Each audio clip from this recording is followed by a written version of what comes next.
자, 시편 107편은 여호와께 감사하라, 그리고 감사할 이유들과 또 근거에 대해서 이제 말씀을 주고 있습니다. 우리 어제 세 가지 이유를 살폈습니다. 그는 선하시고 인자하심이 영원하시기 때문에 우리가 늘 여호와께 감사해야 할 이유를 말씀하십니다. 자, 두 번째, 여호와께 무엇을 받은 자들이기 때문에 속량을 구원을 받은 자들이기에 우리는 늘 감사를 해야 함을 가르쳐 줍니다. 자, 셋째, 모심에 대한 감사고요. 자, 오늘은 이제 네 번째입니다. 6절에 따라서 하십니다. 기도 응답에 대한 감사입니다. 6절에 보시면, 자, 중반절에 보시면 여호와께 뭐하며 부르짖음에 그랬습니다. 이는 기도를 말씀하시죠. 여호와께 기도하며, 자, 하나님이 그들의 고통에서 마시고 건지시고 그랬습니다. 이는 응답하셨다고 하는 것이죠. 그래서 어제 말씀드렸지만 기도는 응답된다. 기도는 반드시 응답이 됩니다. 그래서 이제 하나님 앞에 기도하면 하나님이 그 기도의 양과 질을 모으셔서 때가 되시며 응답하세요. 근데 한 가지 흥미로운 거는 6절에 보시면 여기에 기도의 동기 두 가지를 말씀해 주고 있습니다. 여기 보면 이제 초반절에 그들이 무엇 중에 근심 중에 그랬습니다. 후림절을 보면 그들의 무엇에서 고통에서, 역설적으로 이제 근심과 고통 때문에 저들은 기도하게 돼요. 자, 인간은 참 묘한 성질이 있어서 우리는 늘 걱정과 근심이, 고통이 하나도 없기를 그렇게 소망합니다. 심리적으로 누구나 다 그런 삶을 원합니다. 잘 먹고 잘 살기를 원해요. 아프지도 않고 염려도 없고. 자, 그렇게 사는 것은 좋은 일이기는 하지만 만약 그렇게 살면 기도할까요? 여러분 어떠세요? 그렇게 살면 기도할까요? 그렇게 살면 하나님께 나올까요? 그렇게 살면 겸손해질까요? 그렇게 살면 인생이 더 깊이 있는 삶이 될까요? 잘 먹고 잘 살고 근심도 없고 고통이 없는 것은 좋기는 한데 만약 그렇게 살면 사람은 자기도 모르게 교만해지고 그리고 하나님께 기도할까요? 아마 기도 안 할 겁니다. 그리고 또 그렇게 살면 그렇게 살다가 나중에 지옥 가지 않을까요? 그래서 하나님은 역설적으로 때로는 우리가 근심 있는 것을 그냥 때로는 허용하십니다. 하나님이 막 근심을 만들어서 주시는 하나님은 아니시지만 하나님이 고통을 없는 걸 만들어서 우리를 고통하도록 던지는 분은 아니지만 결국 근심과 고통은 지나고 보면 대부분 다 인간들의 죄악과 잘못과 실수 때문에 그렇게 일어나기는 해요. 그래서 그렇게 근심과 고통 중에 있을 때 하나님이 잠깐 그냥 따라서 하십니다. 허용. 그건 신학적인 용어인데요. 하나님이 죄악을 만드시는 분은 아닙니다. 인간의 죄악은 다 자신들의 죄와 실수와 잘못 때문에 그렇게 일어난 그 결과들인데, 그럴지라도 하나님은 이제 나중에 그 실수와 죄악을 잘 다듬으시고 우리에게 다 복의 길로 인도하시는 하나님이신 것이죠. 그래서 저들이 근심 중에 여호와께 뭐했다? 부르짖었다. 역설적으로 근심이 때로는 기도의 동기가 될 수가 있습니다. 자, 고통 중에 저들이 하나님께 기도했다. 고통은 반갑지 않는 손님이지만 그것 때문에 하나님을 찾게 된 것. 그래서 중요한 것은 저들이 이제 여호와께 부르짖었다. 우리가 어제 말씀에 저들이 어떤 근심과 어떤 고통을 당했는지 잠깐 살폈습니다. 4절에 보시면 저들이 광야 사막길에서 뭐하며? 방황하며. 저들은 방황했습니다. 우리도 인생을 살아가다 보면 방황할 때가 있습니다. 방황하며. 5절에 보면 줄이고 말라 목이 마르고, 줄이고는 배고픔을 이야기를 하죠. 살다 보면 가난할 때가 있고요. 때로는 망할 때가 있습니다.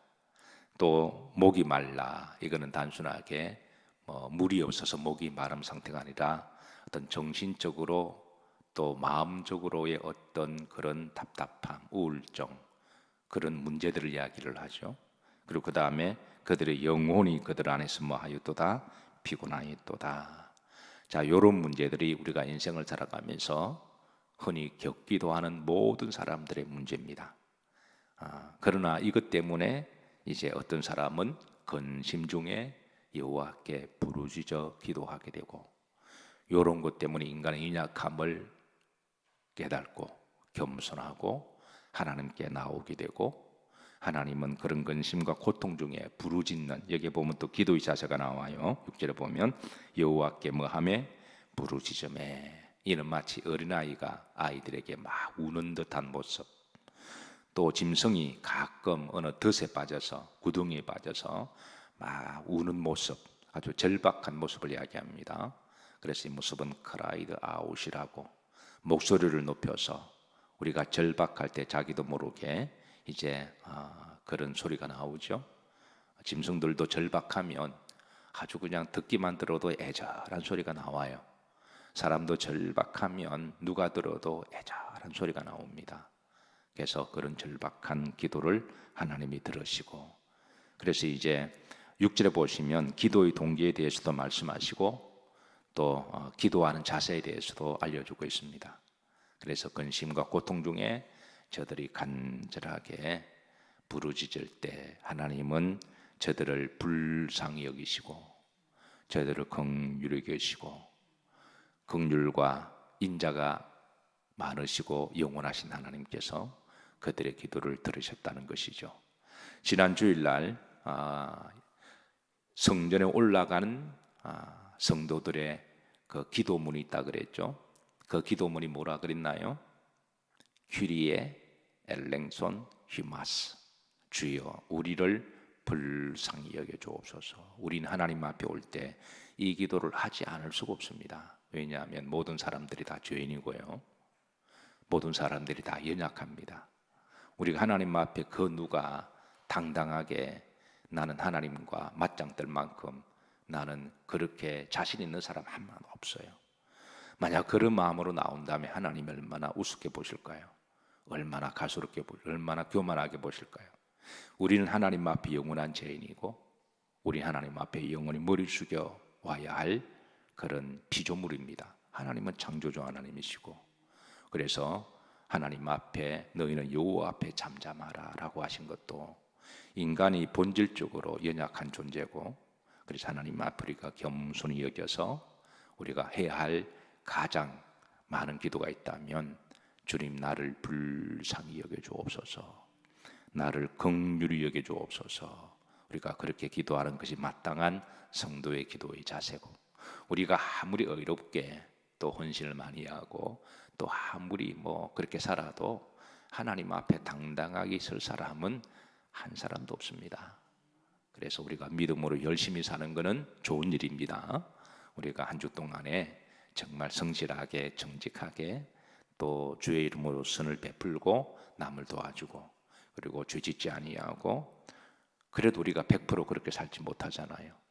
그렇게 사는 것은 참 하나님 기뻐하실 일이지만, 그렇게 살았다고 해서 교회에 와서 당당하게 하나님과 맞짱 뜨는 식으로 그렇게 동등한 입장에서 나는 의인이다, 그렇게 하면 안 된다는 것이죠.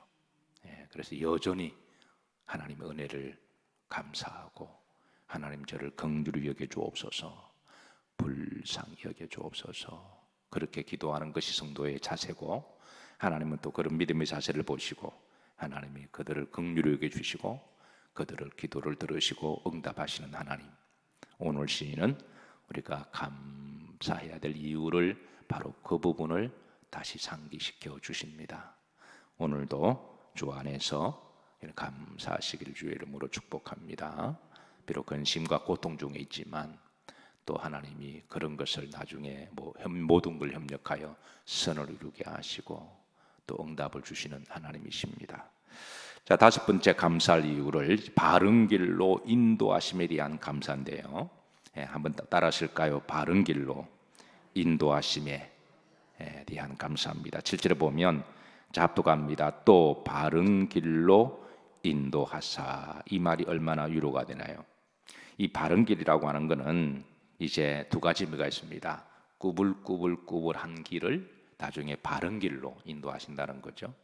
또 두 번째는 이제 나에게 가장 알맞는 길, 나에게 적합한 길. 우리가 인생을 살아가다 보면 때로는 모든 인생이 다 여러분 방황하고 꾸불꾸불한 길을 가지 않는 사람 어디 있나요? 그런데 때로는 좌충우돌하기도 하고 이리 갔다가 저리 갔다가 헤매기도 하지만 하나님은 그런 걸음을 나중에 때가 되셔서 이렇게 결국은 바른 길로 인도하시는 하나님이십니다. 그리고 사람마다 다 각자 가야 할 길이 있습니다. 모든 사람이 다 한 길로 갈 수 없는 거거든요. 남자는 남자들이 가야 할 길이 있고 또 주부는 주부들이 가야 할 길이 있고, 그래서 각자 가야 할 길, 나에게 꼭 맞는 길, 학자는 학자로서 가야 할 길이 있고, 그리고 또 일반 비즈니스 하는 사람들은 또 비즈니스 하는 사람들이 다 업이 다르기 때문에 가야 할 길이 다르잖아요. 학생들은 학교로 길을 가고 또 아버지는 직장으로 길을 가고, 그래서 각자 그 사람에게 딱 맞는 길, 하나님이 그거를 딱 보셔서 그 길로 인도하시는 하나님이시라는 것이죠. 사실 광야는 길이 없습니다. 사실 광야는 우리는 가끔 그런 사람을 만납니다. 인생에 한때 성공을 하고 자기 성공 신화가 있는 사람일수록 나처럼 살아보란 말이야, 그렇게 훈순을 두는 경우도 많아요.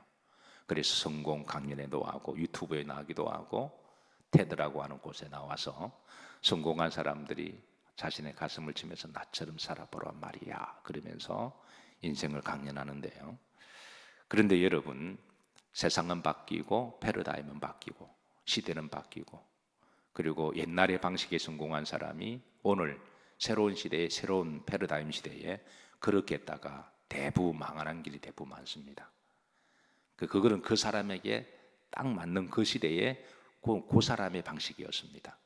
시대가 바뀌었습니다. 광야는 여러분 아무리 앞서간 사람이 먼저 가서 길을 닦아 놓아도요, 간밤에 태풍 한번 불면, 바람 한번 불면 그 길이 다 없어집니다. 그래서 우리가 참 조심해야 될 게, 이제 내가 성공했으니까 내가 하는 식으로 해라, 그렇게 젊은 사람들한테 꼰대 소리 듣습니다. 아니, 시대가 바뀌었는데요, 패러다임이 바뀌었는데요, 아날로그 시대에서 디지털 시대로 바뀌고요, 2차원에서 3차원 세대로 진화하고 3차원, 4차원을 넘어가는 세대에, 이런 시대가 바뀌는 시대에 우리 인간은 우리가 앞에 가는 길을 알지 못하는 거잖아요. 그래서 우리의 길을 가장 바른 길로 그 사람에게 맞춤형 길을 인도하시는 분은 오직 예수 그리스도밖에 없습니다.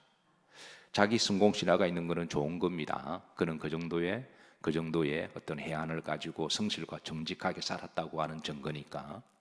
그러나 그런 방식이 영원하게 성공의 길은 로드맵은 아니라고 하는 것이죠.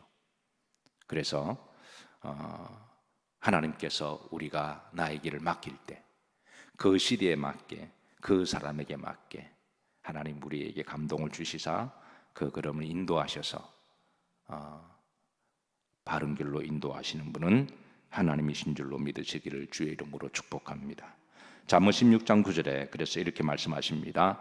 사람이 마음으로 자기 길을 뭐할지라도 계획할지라도, 사람이 누구나 다 자기 생각이 있고 자기 지식이 있고 똑똑하다고 생각하기에 나름대로 수많은 계획을 세웁니다. 특별히 자기 성공 신화가 있는 사람들은 날마다 생각해요. 날마다 이러면 어떨까 저러면 어떨까. 누구나 다 사람은 자기 마음으로 계획하고 생각합니다. 그러나 결국은 그의 걸음을 인도하시는 분은 누구시라고요? 여호와십니다. 아무리 생각만 해도 막판에 그냥 길 잘못 들어가면 쫄딱 망하기도 하고요, 큰 어려움을 당하기도 합니다. 그래서 우리가 그렇다고 생각을 하지 말라는 건 아닙니다. 우리가 생각도 하고 플랜도 짜고 하지만 기도해서 그 걸음을 인도해 주시길 하나님께 기도해야 된다는 거예요. 아무리 자기 생각만 믿고 머리 좋다고 계획 짰다가 기도 없이 지 멋대로 했다가는 나중에 한순간에 삐끗하면 그동안 쌓아올렸던 모든 것들이 한순간에 다 날아가는 경우가 있잖아요. 그래서 우리가 열심히 계획도 짜고 알아보기도 하고 연구도 하고 해야 되지만, 그러나 모든 것을 종지부를 찍으시고 걸음을 인도하시는 분은 누구시다? 하나님이시다. 우리가 이런 믿음을 가지고 여러분 기도하시기를 주의 이름으로 축복합니다. 분명한 건 우리가 그렇게 기도하면 하나님은 우리를 어떤 길로 인도하사? 바른 길로 인도하사, 바른 길로 인도하사. 그리고 7절 흐름들을 보시면 이제 거주할 성읍에 이르게 하셨도다. 이 거주할 성읍은 우리가 사는 장소, 가정, 또 일터라고 말하기도 하지만 어떤 목적지를 말하기도 하지만, 그러나 궁극적으로 우리의 영원한 거주하는 곳은 어딘가요? 바로 천국이죠. 하늘나라입니다. 그래서 하나님은 마침내 이제 우리의 발걸음을 때로는 방황하기도 하고 비틀비틀거리기도 했고, 때로는 여기 갔다가 저기 갔다가 그렇게 하기도 했지만, 그러나 결국은 하나님은 우리를 사랑하시고 인자하심과 하나님의 선하심이 영원무궁하셔서 결국은 때로는 고난을 보내기도 하시고 때로는 고통 중에 있게 하셔서, 그래서 여호와께 부르짖어 기도할 때 하나님 그 그림을 결국은 바른 길로 인도하사 우리를 천국에 이르게 하시는 분은 하나님이십니다. 그래서 광야에는 길이 없습니다. 시대마다 길이 바뀌니까. 그러나 예수님께서 따라서 하신다. 나는 길이요 진리요 생명이니 나로 말미암지 않고서는 아버지께로 올 자가 없느니라. 오늘 드렸던 찬송 가운데 이제 주님 안에 새 생명 얻으니 영생을 누리며 주 안에 살리라. 오늘도 예수님 안에서 영생을 누리면서 여러분의 걸음을 주께 맡기시고, 또 마침내 하나님은 우리 길을 바른 길로 인도하시는 하나님께 감사하시고, 그 바른 길 가운데 하나님이 예비하셨던 그 기쁨과 축복을, 또 그 열매를 마음껏 누리시는 복된 하루가 되시기를 주의 이름으로 축복합니다.